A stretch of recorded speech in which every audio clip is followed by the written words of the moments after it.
झूठा चरवाहा।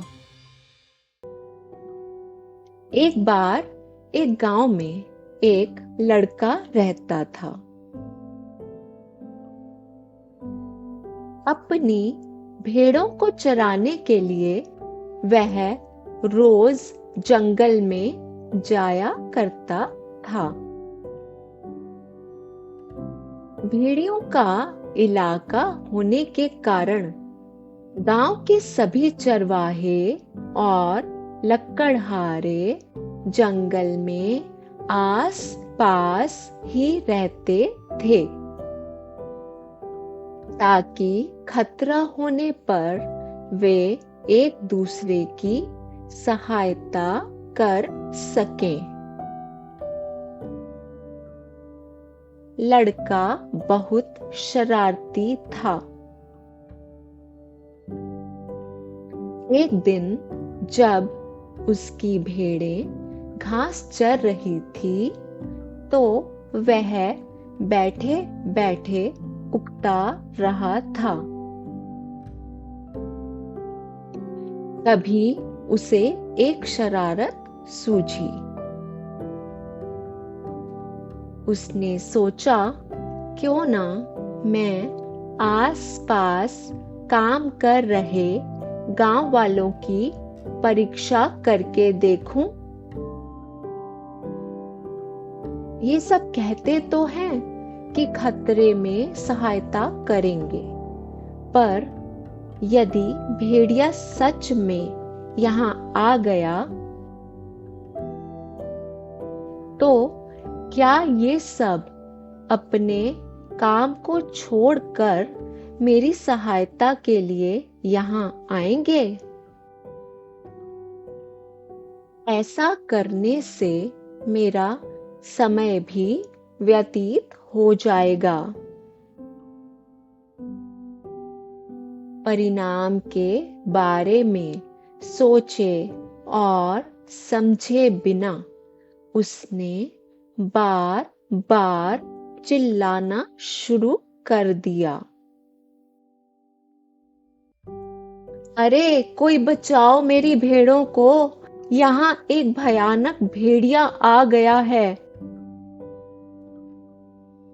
यह सुनते ही आसपास काम कर रहे लोग उसकी सहायता के लिए जल्दी से अपने हथियार लेकर वहां पहुंच गए।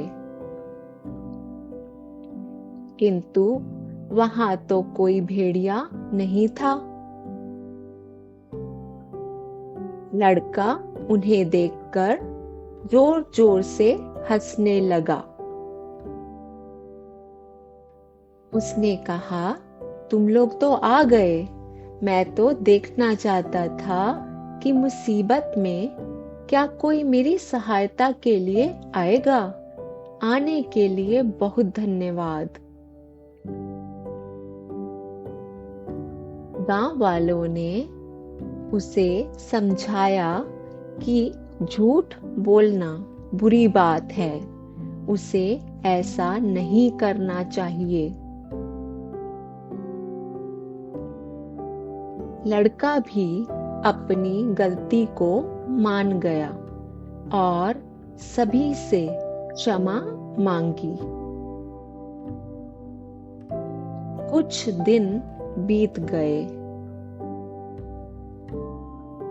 अब उस लड़के के मन में संशय हुआ कि एक बार तो सभी लोग मेरी सहायता के लिए आ गए, किंतु क्या ये फिर से मेरा विश्वास करेंगे? परिणाम की चिंता ना करते हुए उसने एक बार फिर से चिल्लाना शुरू कर दिया।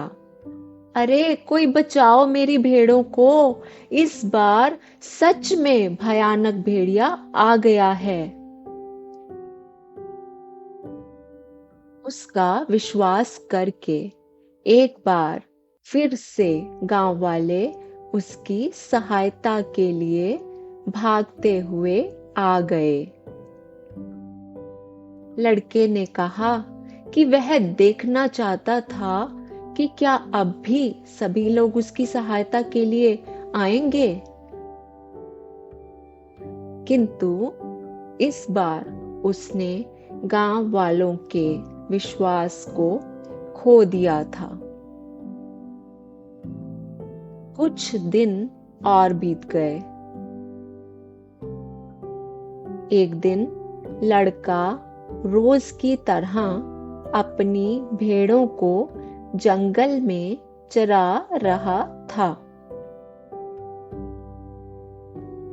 बुरी किस्मत से सच में एक भयानक भेड़िया वहां पर आ पहुंचा और उसकी भेड़ों का शिकार करने लगा।